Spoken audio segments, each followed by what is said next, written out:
পরিবারের লাইগা কত কষ্ট গেলাম করি, তবু তাদের মন পাইলাম না রে। আমার ঝরে চোখের পানি, মনের ব্যথা কেউ বোঝে না রে। আমার মনের ব্যথা কেউ বোঝে না রে।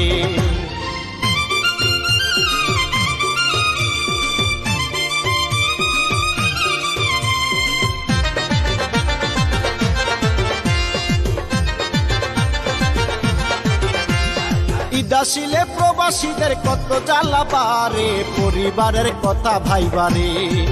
শুধু চোখের পানি ঝরে, ইচ্ছা করে দেশে যাব রে। আমার ইচ্ছা করে দেশে যাব রে।